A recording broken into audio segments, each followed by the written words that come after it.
Hi, I'm Alistair Ben and welcome to Case Study 3. What we're going to be doing in this video is creating a single 32-bit raw file. Well, it's still a TIFF, but it's going to be 32-bit that we can bring back into Lightroom and make fairly dramatic adjustments without having to go to the trouble of manually blending exposures together. Now, what I've got in front of me here are 5 bracketed exposures from 2 seconds, 4, 8, 15 and 30 seconds. Very high contrast scene after sunset. You can see the glow on the horizon there. Lots of shadow detail in the foreground. Now what I want to do is in the develop module I will start with my chromatic and sharpen preset, which is just tick these 2 boxes and add a little bit of sharpening as we had in previous videos.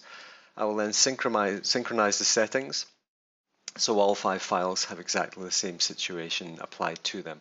I'm not going to do anything else here in Lightroom, but we're going to go straight into Edit, depending to on HDR Pro, the number of files you're opening, the size of your files in terms of the number of megapixels, and the power capacity of your computer.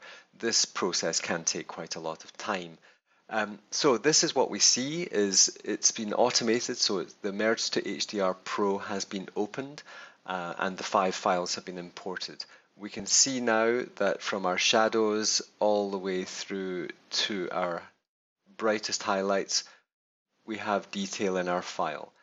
So it doesn't matter where this slider is placed, but what we do want to do is remove ghosting. And we will decide on which of the 5 frames we are going to choose to use as our base image to remove movement, to make sure there's no movement. And I've decided just arbitrarily to use that one there, one of the longer exposures, because there's not a lot of movement in the sky. So let's just stick with that. Once we click OK, it opens the file in Photoshop. From there, it's just a simple case of saving it back into Lightroom. So we shall just give this a moment. And here's your 32-bit file in Photoshop.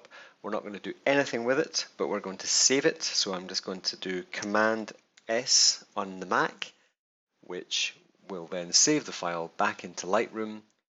So I can close this, Command W, hide Photoshop, and here back in Lightroom we have this file as a TIFF, and we can now do some adjusting.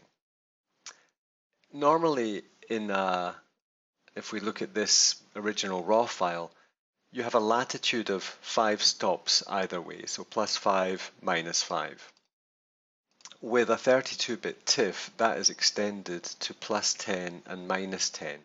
So we do have a huge range of tones available to us. Now, from this point on, it's really just a case of finding that balance between shadow detail and highlight detail. Now, we're going to end up with a fairly flat file, because when you increase contrast, or when you represent more dynamic range in a file, you actually decrease contrast. So as you bring the highlights down and the shadows up, you're constricting the amount of data within the more central areas, and you end up with a less contrasted file. So they can tend to look a little bit flat. If we start adding a little bit of clarity, touch of vibrance and saturation, and maybe just a little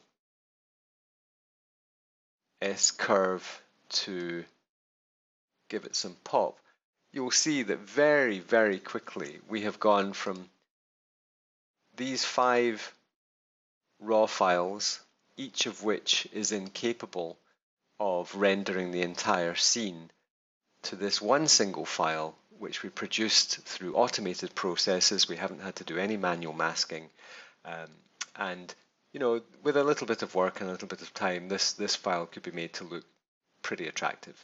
So that is a really quick way of doing things to create a 32-bit, we'll call it a raw file even though it's a TIFF, within Lightroom and Photoshop, which is a really quick fix. So that's the end of video number 3.